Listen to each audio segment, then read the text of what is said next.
Hindi po ba talaga pwedeng lumabas bukas mga bossing ko na solar eclipse? Masabi ko lamang para wala kang pagsisihan, huwag ka munang lumabas sa mga oras ng 3:08 PM mga bossing ko hanggang 3:11 PM. Seconds lang naman mga bossing ko.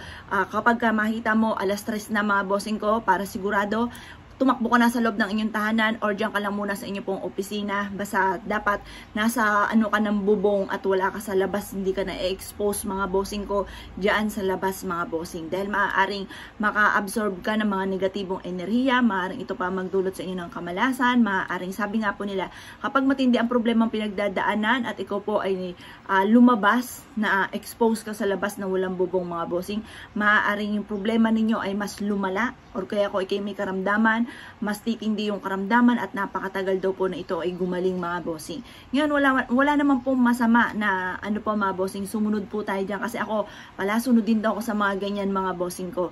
Ngayon pa mga bossing, kung ikaw ay isa sa mga natatakot na baka pagsisihan nyo kasi sabi po nila parang buong taon mo na pagsisisihan or buong taon na ikaw ay mamalasin at maaaring magsising alipin ka pa po dyan, aba ay lumarga po kayo mga bossing ko kung kayo hindi naniniwala. Pero ako mga bossing, mapaniwala ako sa ganyan, kaya stay lang sa bahay mga bossing, lalo na sa mga ganong oras mga bossing. Pag sa ganong oras, takbo ka na sa inyo pong yung kanlong, yung nakakanlungan ka kasi maaaring makahigop ka nga po ng mga negatibong enerhiya. Wala pong masama na sumunod, lalo na kung sinasabi nila na kapag naka-absorb ka ng mga negatibong enerhiya, maaari kang malasin. Kaya mas maina mga bossing ko, sa loob muna tayo mga bossing ko kung naniniwala ka at para wala ka na rin pagsisihan pa.